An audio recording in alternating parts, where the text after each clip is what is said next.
Hi, this is Kurt from the sailing vessel True Love. I wasn't really planning on doing a video on this, but I think it's really important because I've been noticing a lot of people have been having issues with rudders lately. And while I like to watch as many YouTubers as I can, I don't always get to. But I've noticed that just recently, I think it was Calico Skies, they needed a new rudder. And I believe Taylor from Taylor's Travel, she had a big delamination issue with her rudder. I think they're both getting new rudders. I'm not sure 100%. But anyway, it's really an important issue to bring up because if you have a boat that's more than 25, 30 years old, our boat happens to be 42 years old, there are so many things that that can break that you have to be aware of. And you know, this is one of them. We have a skeg hung rudder. The skeg is amazing. It's built, as you can tell, I mean, you know, it's built to withstand damage. It's built to withstand any kind of impact, most impacts, and to protect the rudder from damage should you hit something from underneath the boat. And I love that idea, and I personally prefer skeg hung rudders, and I don't know if I would buy a boat without one. The issue though, however, is if you look inside, you can see that the rudder actually fits in this little section here. The part that faces in here is not visible and can't be visible even if you turn the wheel hard over to either direction. To port or starboard, you cannot see that.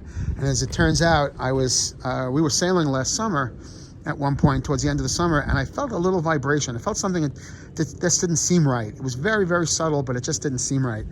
And I checked everything inside and everything looked okay, but I've been wanting to drop the rudder for a couple of years anyway, and it turned out we needed to drop the rudder because there was no way to see what was going on without dropping it. And it turned out that the part that faces inside that we can't see had a pretty severe crack in it that could have really ended up as a catastrophic failure. Maybe something like that can really sink a boat.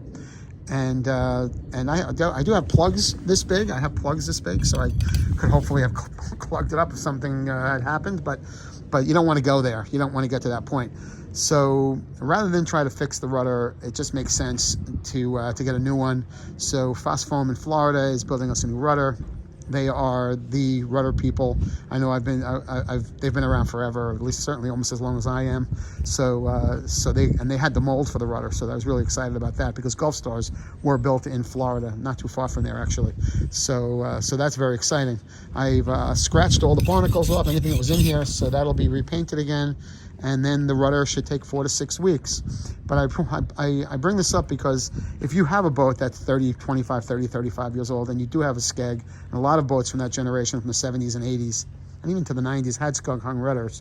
And if you can't see the way we couldn't see this part of the rudder that sits inside this little channel here, I would highly recommend, if you haven't taken down the rudder in a while or ever, you know, looking at that and dropping it and just making sure that the rudder is in good shape. Preventative maintenance on a boat is always the way to go. And looking forward to getting the rudder back in. Well, last year we worked on fiberglassing the keel. This year it was the rudder, and hopefully everything underneath the boat now. We did seacocks already, and so hopefully everything underneath the boat that's in the water is done, and now we can start working on the top sides and the top of the boat.